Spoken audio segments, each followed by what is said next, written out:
Para fazer o mal, um ser humano deve, antes de tudo, acreditar que o que está fazendo é bom.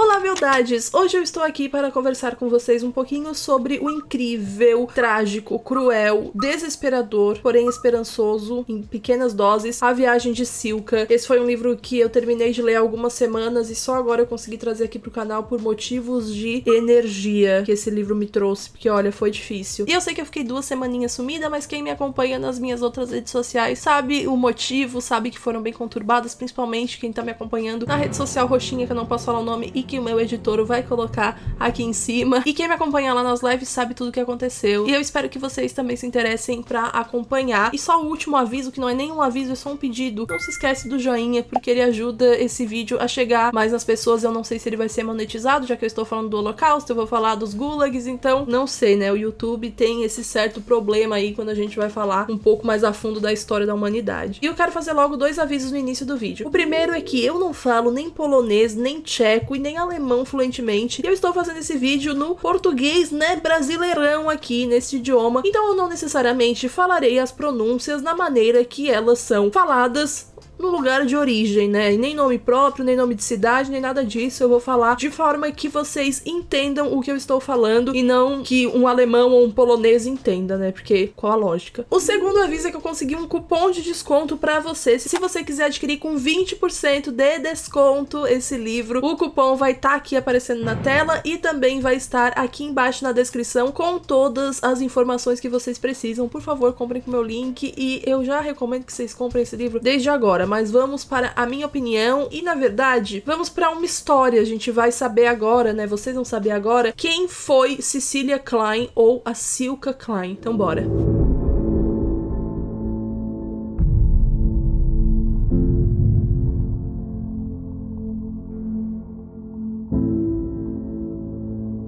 Ano passado eu fiz um vídeo sobre o tatuador de Auschwitz que chamava Leo, e o tatuador de Auschwitz me marcou tanto que quando a editora me abordou pra falar também sobre A Viagem de Silka, que é a continuação, por dizer assim, eu dei pulinhos de felicidade. Não, você não precisa ler o tatuador pra entender a história da Silka, porém existem personagens dessa história que também estão na outra. Só que quando eu fiquei assim feliz e tal pra ler, e quando eu de fato fiz a leitura, eu não sabia que eu ia ter tanta coisa pra pontuar, quanto eu também tive enquanto eu estava lendo do tatuador de Auschwitz. Então vamos saber um pouco mais sobre a Cecilia, que foi a mulher mais corajosa que o Leo, do tatuador de Auschwitz, já conheceu. A Silka nasceu no dia 17 de março de 1926, na Eslováquia, né, no leste da Eslováquia. Ela era a caçula de mais 3 meninas. E quando a Segunda Guerra eclodiu, a Alemanha tomou conta da República Tcheca, e a Hungria tomou partido a favor dos alemães. Por isso a Eslováquia, então, se dividiu. Uma parte ainda se considerava tchecoslovaca, mas a Hungria tinha o total controle de boa parte, se não me engano, do sudeste do país, né, da Eslováquia. Por isso ficou uma confusão imensa, mas que é muito relevante aqui pra nossa história. E ela é importante justamente porque o destino desses judeus que moravam no país era selado por conta da onde eles moravam exatamente. O povo judeu que morava na Hungria foi enviado para os campos de concentração no início ali de 1944. A Silka, o seu pai e suas 3 irmãs foram enviadas para Auschwitz um pouquinho antes. Embora não existam registros da onde a mãe da Silka estava, né, qual foi o destino dela, porque, enfim, teve queima de arquivo após a Segunda Guerra, ela contou pro Leo em Auschwitz e para outras testemunhas também, que a autora conversou, que a mãe dela tinha sido jogada no caminhão da morte que foi pra Auschwitz II, que hoje em dia, né, até naquela época era muito conhecida como Birkenau. E logo que ela chegou em Auschwitz, ela foi designada para ser alfaiate. Ela tinha 16 anos, era bem jovem e muito bonita, ela chamou muita atenção por conta disso. Ela tinha cabelos bem longos e eles chamaram a atenção também, não somente de outros prisioneiros, como dos oficiais nazistas. Inclusive, ela nem raspou o cabelo porque justamente os oficiais não queriam que ela raspasse, que a partir daquele momento ela seria um objeto deles. Eles pegaram ela para viver junto com eles no bloco 25, que basicamente era um bloco onde vários oficiais nazistas passavam, e em específico o comandante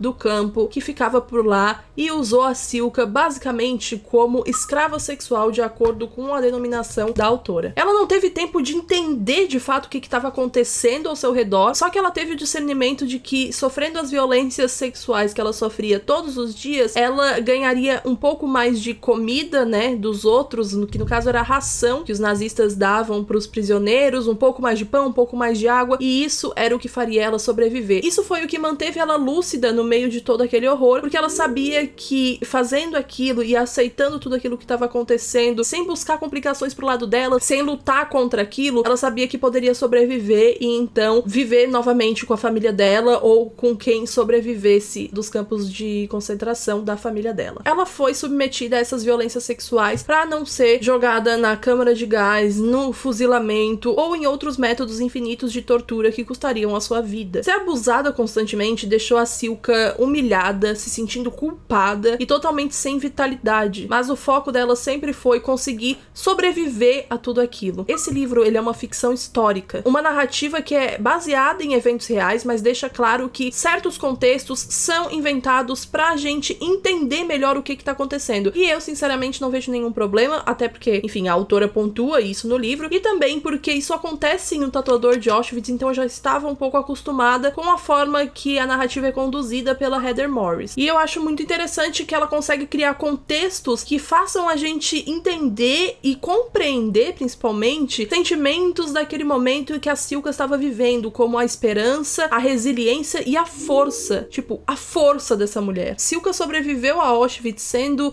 torturada diariamente pelos oficiais nazistas. É muito agridoce em dado momento do livro que a gente percebe que ela sobreviveu e que os soviéticos chegaram e iam liberar o campo, né, em 1945 e posteriormente em 1946, que outros eventos aconteceram, mas que ela tinha feito aquilo, ela tinha conseguido ficar viva pra contar a sua história, mas aí os soviéticos percebem que ela tem uma certa regalia, né, estranho todas as outras pessoas com cabeça raspada e ela não, ela ser encontrada no bloco 25 e também ter seu nome associado a alguns comandantes, ao alto escalão nazista. Aquilo era muito estranho. Então ela foi interrogada pelo comissariado da União Soviética e eles definiram naquele momento, né, eles concluíram que ela era uma colaboradora dos nazistas. Ela era um partícipe, ela era cúmplice, de alguma maneira ela estava atrelada a eles e por isso ela foi condenada novamente, inocentemente, a 15 anos de prisão nos campos de trabalho soviéticos, os gulags. Ah, mas como que o exército russo poderia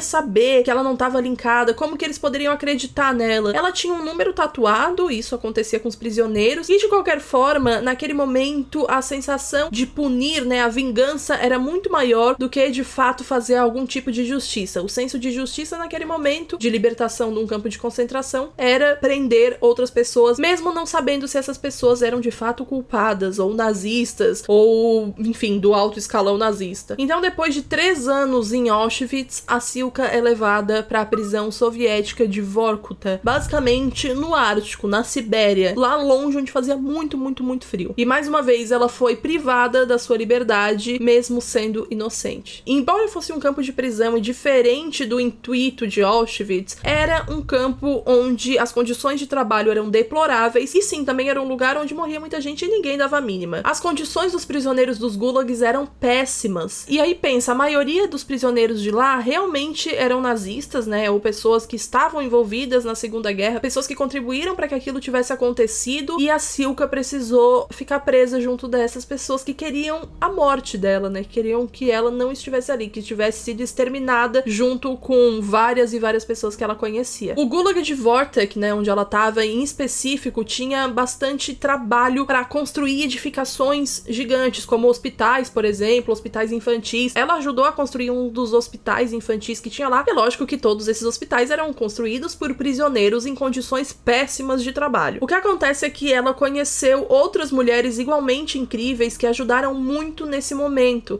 de vulnerabilidade, de fragilidade. Isso fez uma diferença muito grande, porque imagina você estar totalmente frágil emocionalmente e você não tem com quem contar, você não tem uma pessoa pra olhar e falar, olha, eu confio em você. Você olha pro lado e você vê seus algozes. Nazistas queriam que você morresse. Da onde você tira força pra lidar com isso? Da onde você tira força pra lidar com mais 15 anos de prisão que você foi condenada, sendo que você acabou de sair do pior lugar que você já pisou na sua vida, que foi o campo de concentração de Auschwitz. Você não sabe onde tá a sua família, você não sabe onde estão seus amigos, você só tem uma ideia da onde a sua mãe tá, e depois você descobriu, né, que ela tava de fato no caminhão da morte. Da onde você tira força e esperança pra lidar com isso? Pois é, lá no Gulag não tinha câmara de gás, mas tinha um frio letal que não importava pro Stalin desde que os trabalhos continuassem. Ao lado de uma mulher que foi explorada, teve a sua adolescência totalmente roubada. Ela não viveu a adolescência, né? Imagina, dos 15, 16 até os 19 anos, ela passou sendo abusada todos os dias pelos seus algozes, e agora ela estava presa ao lado deles e precisava lidar com isso também. Intelectuais foram presos e tratados da mesma forma que criminosos de guerra, assassinos, nazistas, isso tudo nos gulags. No gulag de Vortak, cerca de 200 mil pessoas morreram, ou de doenças que elas mesmas adquiriram lá na prisão, ou da exaustão causada pelo frio ou desnutrição, até porque as condições de nutrição são muito mais elevadas quando você tá lidando com o frio do Ártico. E não fosse pelas amizades, por uma pessoa especial que ela conheceu e pela força que surgiu dessa segunda prisão, a Silka não teria sobrevivido. Ela não acharia uma forma de lidar com todo o horror que passou a ser rotineiro nos últimos anos da vida dela. Lendo o livro, eu não conseguia imaginar tanta injustiça acontecendo com uma adolescente. Às vezes a gente esquece que tudo isso aconteceu da noite pro dia. Ela foi jogada num vagão de gado para ir para um maior campo de concentração nazista, e alguns anos depois também foi levada novamente para protagonizar mais cenas de horror e terror psicológico.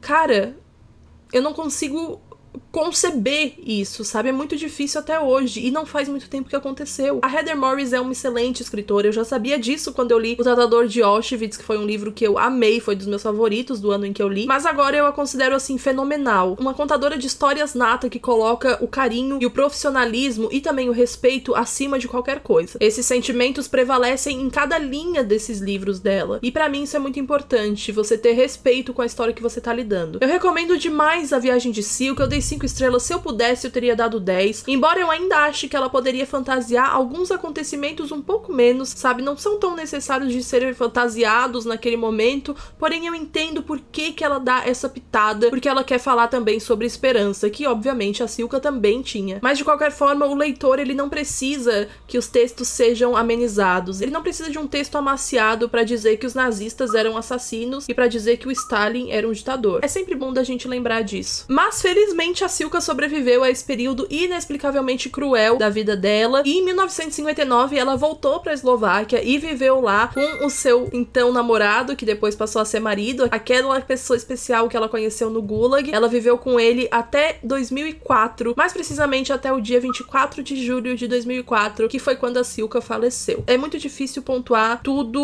o que eu pensei, tudo o que eu senti enquanto eu tava lendo esse livrinho aqui, e é impressionante o poder de um livro, o poder que poucas páginas têm de transformar a nossa vida e de fazer a gente repensar tantos atos que a gente já fez também, que a gente já cometeu, quanto os próximos atos, nossas próximas atitudes. É muito raro achar uma história que nos faça sentir tantas coisas ao mesmo tempo, embora o sentimento que prevalece é o da esperança, porque eu acho que a Silka tinha tanta esperança que ela transpassou esse sentimento pro leitor, e a Heather Morris conseguiu colocar isso no livro. Eu sei que existem algumas controvérsias de pessoas em relação à família mesmo da Silka, falando que poucas coisas foram apuradas, que algumas coisas não são verdade, mas desde o princípio Heather Morris falou que essa é uma história baseada em eventos reais, não é uma história totalmente real, não é uma autobiografia, não é um documentário, não é um livro-reportagem, não é nada disso, ele não se compromete em nenhum momento, inclusive a autora reforça tanto antes quanto depois também de toda a história que alguns eventos foram inspirados totalmente na imaginação dela enquanto ela ouvia o Lale falando, e também testemunhas. Ela foi e fez um trabalho de pesquisa extenso, gigantesco, e eu acho que isso tem que ser apreciado. E eu também acho bem complicado quando a gente fica querendo exigir algum tom do autor, sendo que ele já falou, olha, eu vou fazer isso aqui. Você pode gostar, você pode não gostar. Mas quando ele fala que vai fazer isso e você questiona por que ele não fez outra coisa, é um pouco complicado, assim, ao meu ver. De qualquer forma, eu espero que vocês tenham gostado desse vídeo. Não se esqueçam, tem cupom de desconto se você quiser adquirir. Eu nem preciso falar novamente que eu recomendo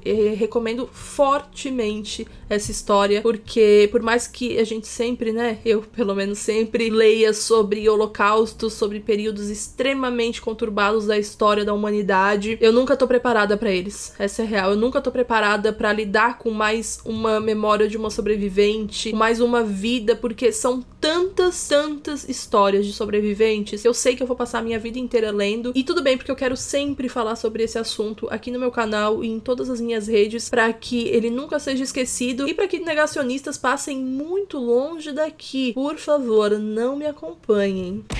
Mas é isso, eu agradeço se você assistiu até aqui e também agradeceria se você desse o seu joinha. Não se esqueçam que eu também tô fazendo lives lá na que é a rede social roxinha, todos os dias conversando com vocês, jogando alguns jogos e também falando sobre livros por lá. Eu até vou fazer nessa semana o Criando Personagens ao vivo por lá, então me segue lá também. Eu vejo vocês no vídeo que vem, porque agora nós teremos mais videozinhos nesse YouTube que tava um pouquinho parado. Um beijo, tchau, tchau!